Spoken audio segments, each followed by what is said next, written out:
Get it? Do you get it? One of my daughters got me that shirt. Obviously knows her dad. I'm a nerd. I'm not a super nerd or an ultra nerd, though using prefixes like super and ultra, yeah, definitely score me a lot of points on the nerd scale. And in college, I got my degree in mathematics. Yeah, that's pretty nerdy. But I was also on the football team in college, so that lowers my score. I've always been into technology. I like technology. I make my living in technology. I like tech toys. But I've always thought that the most important feature of any technology is the off switch. Now think about it. The off switch is really the only thing that separates us from 1984. I mean, the scary thing in 1984, it really wasn't that Big Brother was watching you. The scary part was there was no off switch. Now, I know, there's those of you out there with all the whole black helicopter conspiracy theory and all that kind of stuff that are going to say, oh yeah, it's like 1984 now. It's not. You don't have to be on the grid. You can go off the grid. And if you really think that, oh, no, I can't be off the grid, you can. You can turn it off. You can turn off the technology. You don't have to be plugged in 24/7. There's no law that says you have to be connected to the matrix every single minute of the day.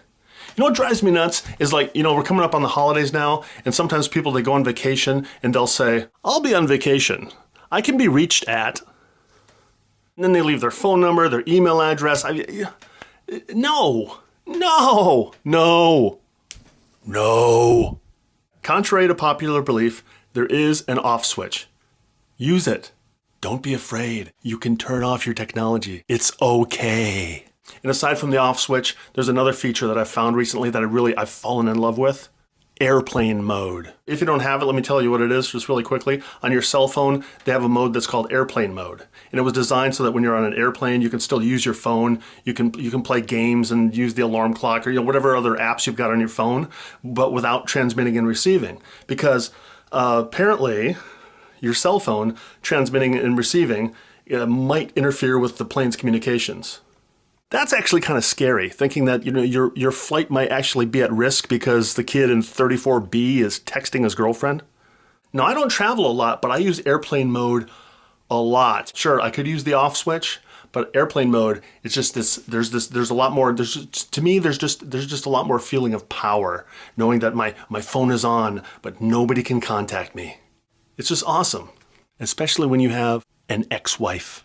No, I don't want to get into the whole bashing my ex-wife thing, except just to say that sometimes it's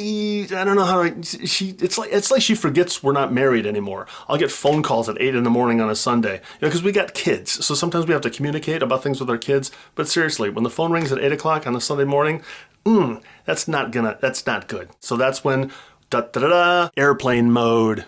Feels good. Try it sometime. You might like it. Airplane mode. I'm going on the airplane. I'm going on the airplane. I'm going on the airplane.